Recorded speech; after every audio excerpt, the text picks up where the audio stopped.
All right, we're interrupting a CBS Mornings to bring you to Charlotte, North Carolina, where officials are giving an update on last night's shootout that killed 4 police officers. Let's listen. Speakers come to share with you today. I want to take just a moment to recap the events of the last nearly 24 hours. On Monday, April 29th, 2024, members of the United States Marshals Fugitive Task Force were attempting to serve an active felony warrant on a male in a home in the 5,000 block of Galloway Drive. During the encounter, the male discharged a firearm, striking multiple officers. These officers requested immediate assistance. As additional officers responded to help, the gunfire continued and more officers were struck. The male suspect exited the residence with a firearm and was shot by law enforcement officers in the front yard of the residence. In total, 8 law enforcement officers were struck by gunfire. These officers were rushed to area hospitals. 3 of the 4 injured task force officers were pronounced deceased at the hospital. On behalf of the entire Charlotte-Mecklenburg Police Department, our condolences go out to the Department of Adult Corrections and the United States Marshal Service. We grieve with you, and our prayers are with you. One of the 4 injured CMPD officers, Officer Joshua Iyer, a 6-year veteran of the Charlotte-Mecklenburg Police Department, fought for his life for several hours before succumbing to his injuries yesterday evening. A law enforcement procession escorted Joshua to the medical examiner's office late last night. The investigation into this incident remains active and is being led by the CMPD Homicide Unit. Many details remain uncertain at this point. Our speakers this morning include Chief of Police, Charlotte-Mecklenburg Police Department, Johnny Jennings, Director of the United States Marshal Service, the Honorable Ronald Davis, Governor of the great state of North Carolina, the Honorable Roy Cooper, Attorney General of the great state of North Carolina, the Honorable Josh Stein, the Mayor of the City of Charlotte, Mayor Vi Lyles. We will take questions at the end of all of the speakers, so please hold them until then. First up, Chief Jennings. Thank you, Lieutenant. Obviously, the past nearly 24 hours have been heavy on the Charlotte-Mecklenburg Police Department, the Marshal Service, but heavy on our community and heavy on our country. We shared yesterday that there were a total of 8 officers shot while performing their duties yesterday to simply serve a warrant. Unfortunately, 4 of those officers succumbed to their injuries. I want to recognize all of those officers. The North Carolina Department of Adult Corrections, Samuel Pelosi. North Carolina Department of Adult Corrections, William Alden Elliott. CMPD Officer Joshua Iyer. And Deputy United States Marshal Thomas Weeks. Also, I mentioned the other officers that were injured and shot while performing their duties as well. I want to give an update on those officers and their names and how they're doing. Officer Chris Tolley is an 18-year veteran of the Charlotte-Mecklenburg Police Department in recruit class 149. He underwent surgery last night. He's still recovering in the hospital, but he is in stable condition. Officer Mike Giglio, a 3-year-old CMPD veteran and member of the recruit class 188. He was treated with a gunshot wound injury at the hospital and released yesterday. Officer Jack Blowers has been with CMPD for 1 year and a member of the recruit class 194. He was also treated with gunshot wound injuries and released yesterday. Officer Joshua Campbell, who was not shot but been with CMPD since 2020, a member of recruit class 186. He was treated for a broken foot, and he was discharged this morning. I can't tell you how much I'm grateful for these officers and their heroic act. We saw what I mentioned yesterday, officers going into the line of fire to save their brothers in blue who have gone down in the act of trying to keep our community safe. To me, that's truly heroic. When you hear the gunshots and the rapid fire and they're running directly into it because they know that there are people that need help, and they risk their own lives to do that. As I mentioned also, this is continuing to be an active and ongoing investigation. There's going to be some answers that aren't going to be able to be given, some questions that will linger at least for until we are able to get this investigation a little bit more complete. But I will tell you that there are, we talk about the U.S. Marshals Fugitive Task Force. There are 16 agencies that are involved in that task force. CMPD is one of those agencies. We currently have a sergeant assigned to that task force who was on the scene as well. Our investigators have worked through the night.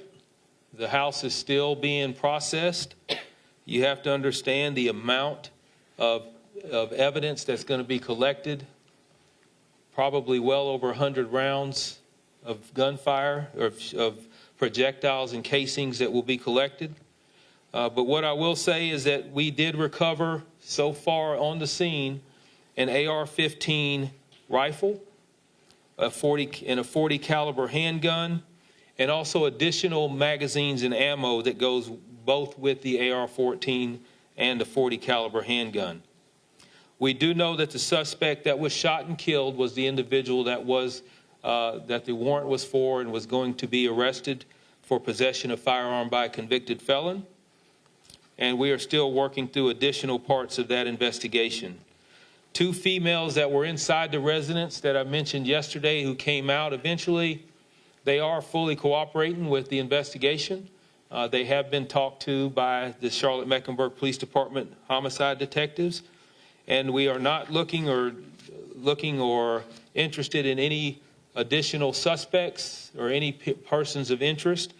We feel like we have everyone involved that was at the house that we need to speak with.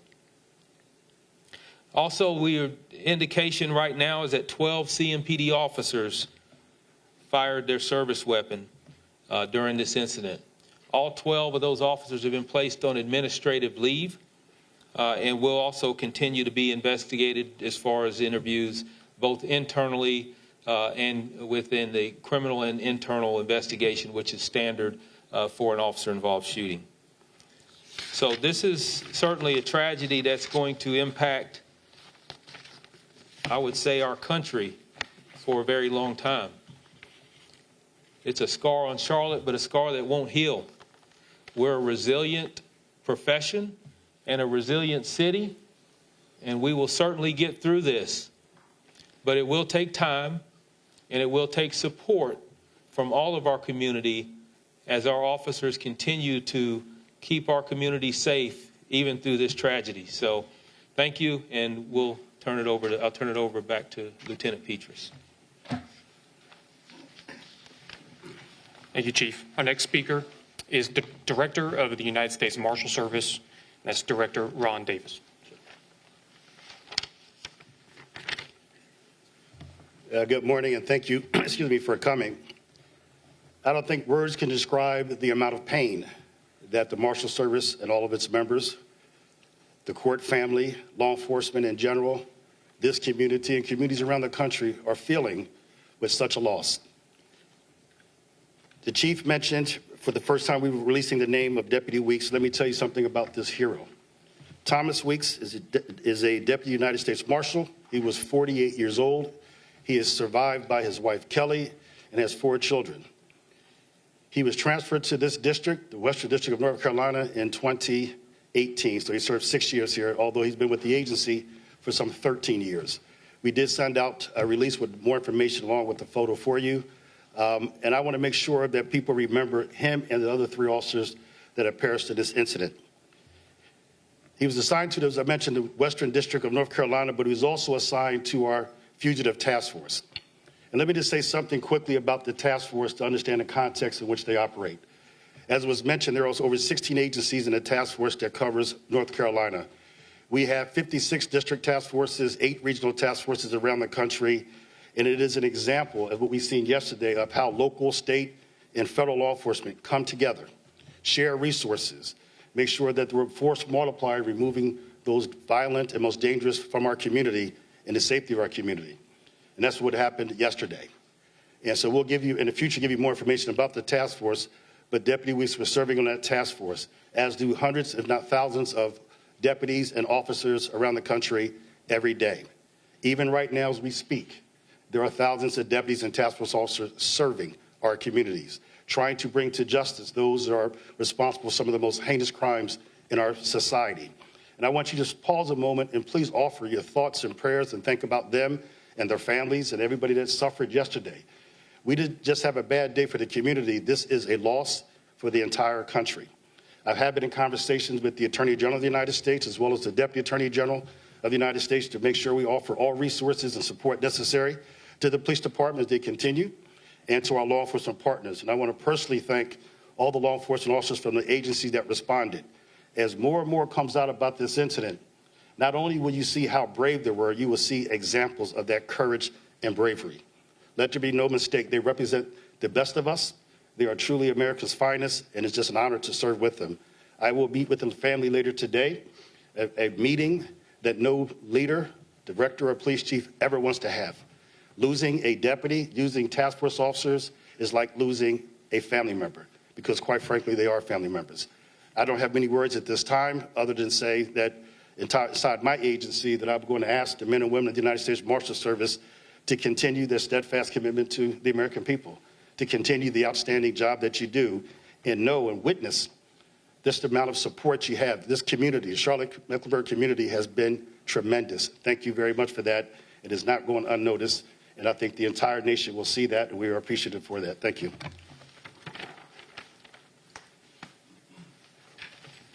Mr. Director, thank you. Our next speaker is Governor, State of North Carolina, Governor Roy Cooper. Thank you, Lieutenant, Chief, Director, Attorney General, Mayor, fellow North Carolinians. I'm also joined here today with our Secretary of the Department of Public Safety, Eddie Buffalo, and our Secretary of the Department of Adult Correction, Todd Ishii. Yesterday, 8 families had to be told that their loved one had been shot in the line of duty. It was news they hoped would never come. Tragically, 4 of those families have made the ultimate sacrifice. Yesterday, North Carolina and this country lost 4 heroes and saw 4 other heroes wounded. For these members of this U.S. Marshals Fugitive Task Force and the Charlotte-Mecklenburg Police on patrol who responded so quickly and so bravely when help was needed. Dangerous assignments are part of the job, but they step up and do it anyway to protect our communities and protect our families. The investigation into this tragic, brutal, deadly attack will result in more answers that we don't know today. And I expect it to find those answers and to help bring to justice people for these needless deaths of these brave officers. We can never, ever fill the void that they leave behind, and we can never fully thank them for what they do to keep us safe. But today, we can remember them and honor their lives, help their families, and support their fellow officers. Among those killed were 4 public servants. 2 of them were state employees, task force members with the Department of Adult Correction, Sam Pelosi and Alden Elliott, U.S. Marshal Thomas Weeks, and Charlotte-Mecklenburg Police Officer Joshua Ayers. Those who died were dedicated to this work, and we're grateful for their bravery and courage. Yesterday, I met with some of the fellow officers and heard stories about these officers who lost their lives. They were good ones, people that you could trust, people who you could count on, and people who would risk their lives. And at the hospital, I also met with some of the families of those killed in the line of duty, and I met one of the wounded officers. What I told them was that the people of North Carolina are grateful for their sacrifice. Together we prayed. Together we gave words of comfort. But I know that the emptiness left behind in these families will continue to run deep. And I ask that North Carolinians pray for these families and their law enforcement colleagues who are left behind in this tragedy, and to support those law enforcement officers that they've left behind. Our state will be with you for the next few days, weeks, months, and years ahead. I've received calls from all over the country, from President Biden, from federal and state cabinet secretaries, other governors across the country. They've offered any assistance that we might need. And our state will continue to offer resources and support as needed in the days and weeks ahead.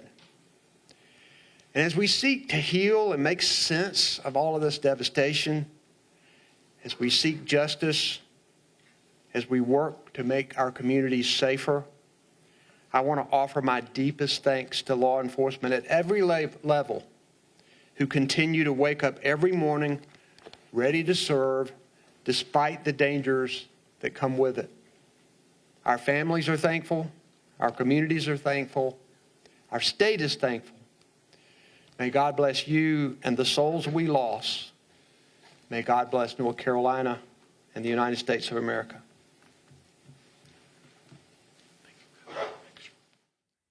All right, we've just been listening to a press briefing out of Charlotte, North Carolina, about that standoff and gun battle that happened there, leaving 4 law enforcement officers dead. CBS News national correspondent Manuel Bojorquez is in Charlotte, joining us now.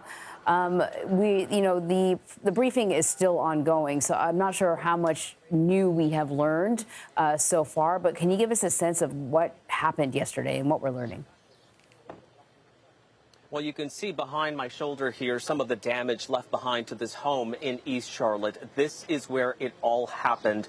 This is where those 8 officers were shot as they were trying to serve a warrant on a convicted felon who has now been identified as Terry Clark Hughes, 39 years old, for having illegally possessing a weapon. We were listening into that news conference where we learned that the suspect initially fired when he saw officers outside, and then when those officers asked for more help, he then continued to shoot outside and was shot and killed by the responding officers. But 8 officers were down, 4 of them, as you know, killed. Some new information, again, coming from the news conference that is ongoing now, is we have the identities of all 4 officers, including Deputy U.S. Marshal Thomas Weeks, who is 48 years old, 2 officers with the North Carolina Department of Adult Correction, Alden Elliott and Samuel Peloche, and Officer Joshua Iyer, who is with the Charlotte-Mecklenburg Police Department. All 4 of those men were fathers and husbands. Manny, we know the president has tweeted. We heard Governor Cooper say that he'd also spoken to President Biden about this. We're putting up the tweet from the president. One thing we want to ask you about are the victims. We heard a little bit in the press conference about them. Many of them fathers, husbands, brothers, sons. What more can you tell us? Yeah, so we were able to briefly contact the wife of Samuel Peloche, CLO. She said they were married 22 years, and of course all of this came as an extreme shock. You get a sense that the families of all of these men live with the fear that something like this would happen, but never believe that it could happen, and not at the scale in which it did yesterday, with 8 officers shot and 4 of them killed. Officials have been having a hard time really keeping it together as they make public comments about this, because, like they say, reporting or talking about the death of one of their fellow brothers and sisters in law enforcement, they consider that being a member of their family. But there are actual members of the families of these officers who are really dealing with the fact right now that they will not be coming back home. The deputies and officers have been able to speak with the 4 officers who were injured, and from the news conference I got a sense that it's expected they all will eventually physically be okay. We also learned a little bit more about the investigation into what happened here. There were reports yesterday that there were 2 other people inside the home behind me that were taken in for questioning. Police say those people have been cooperating with the investigation, and at this point, they don't believe that there are any other suspects out there that they're trying to get a hold of. That's good to know. You know, there has to be a thorough investigation because there's supposed to be information. There's supposed to be intel when officers are walking into a situation like this. I don't know, but they said, 100 rounds, possibly more fired. You wonder if officers knew just how well armed they were inside that house. And that will all be part of the investigation. He also referenced they found additional magazines and ammunition inside the home. So clearly this suspect had a lot of firepower and was clearly willing to use it. But again, the investigation still ongoing into what exactly those officers knew coming into this situation. But another statistic that's really startling about the dangers for law enforcement, especially in situations where they are conducting serving warrants and that kind of thing. This is according to the National Fraternal Order of Police. 378 officers were shot in the line of duty last year. 46 were killed. Manny Bojorquez reporting for us from North Carolina. Manny, thank you very much. We appreciate it.